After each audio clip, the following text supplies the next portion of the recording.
Welcome to morning మన్నా. నేటి వాక్య దర్శనం కొరకు అపోస్తలుడైన పౌలు ఫిలిప్పీయులకు రాసిన పత్రిక 4వ అధ్యాయం 13వ వచనం. నన్ను బలపరచువాని యందే నేను సమస్తమును చేయగలను. మరొకసారి అపోస్తలుడైన పౌలు చెరసాల్లో నుండి ఫిలిప్పీయులకు రాస్తున్న ఈ పత్రికలో నుండి 4 అద్భుతమైన విషయాలు మనం గ్రహించాలి. నెంబర్ 1, కాన్ఫిడెన్స్, నిశ్చయత.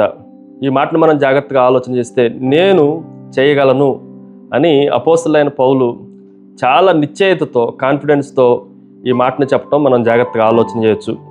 చాలా సందర్భాల్లో మనము బలహీనులము అనుకుంటాం. అలా అనుకోవటానికి వీల్లేదు.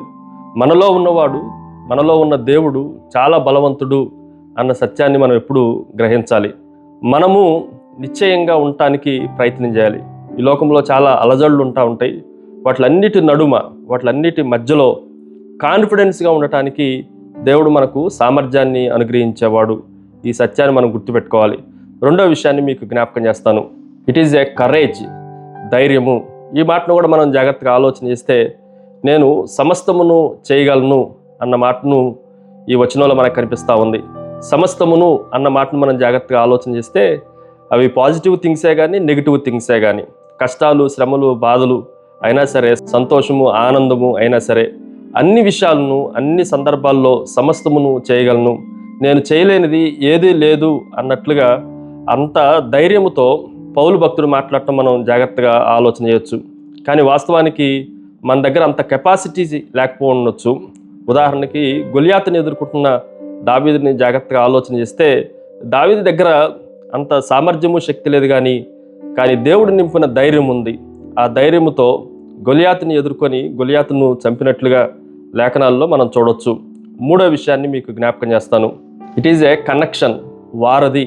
ఈ మాటను కూడా మనం జాగ్రత్తగా ఆలోచన చేస్తే నన్ను బలపరచువాని యందే, నన్ను ఎవరైతే బలపరుస్తున్నారో ఆ కనెక్షన్ లేకపోతే నేను ఏదీ చేయలేను.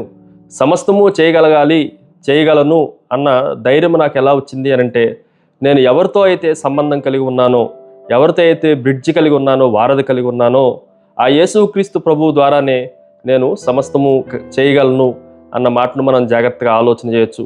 ఉదాహరణకి విద్యుత్ కనెక్షన్ ఉంటేనే మనకి లైట్లు కానీ, ఫ్యాన్లు కానీ, ఏసీలు కానీ పనిచేసినట్లుగా మనం కూడా యేసుక్రీస్తు ప్రభువుతో కనెక్ట్ అయి ఉంటేనే మనం కూడా పనిచేయటానికి అవకాశం ఉంటుంది.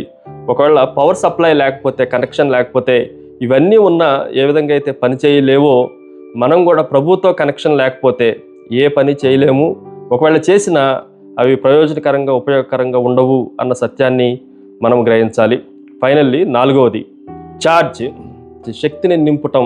ఈ మాటను కూడా మనం జాగ్రత్తగా ఆలోచన చేస్తే మనము ఫోన్కి ఛార్జింగ్ పెట్టుకున్నట్లుగా మనం కూడా యేసుక్రీస్తు ప్రభు దగ్గర నుండి ప్రతి దినము మనము మన దైనందిక జీవితంలో ఏవేమి సమస్యలు ఉన్నాయో, వేటి మీద విజయం సాధించాలో, వేటిని చేయాలనుకుంటున్నామో వాటిలన్నిటినీ చేయటానికి కావలసిన శక్తిని నింపు అని ప్రభు దగ్గర ప్రార్థనాపూర్వకంగా మనము కనెక్షన్తో, ఆ ఛార్జింగ్తో ఎప్పటికప్పుడు శక్తిని నింపుకునే వారంగా ఉండాలి. అప్పుడు మాత్రమే సమస్తము చేయటానికి దేవుడు బలహీనులైన మనల్ని కూడా వాడుకోగలడు. ప్రార్థన. సకల ఆశీర్వాదములకు కారణభూతులకు తండ్రి, నన్ను మీరు మాత్రమే బలపరచగలిగిన దేవుడు అని, మీరు బలపరచలేకపోతే మేము ఏమీ చేయలేమని ఒప్పుకుంటూ మమ్మల్ని బలపరుస్తున్న మీ యందే సమస్తము మేము చేయటానికి, సంతోషించడానికి మీరే కృపను అనుగ్రహించమని యేసుక్రీస్తు శక్తి కలిగిన నామమున అడిగి వేడుకుంటున్నాం తండ్రి. ఆమెన్. God bless you.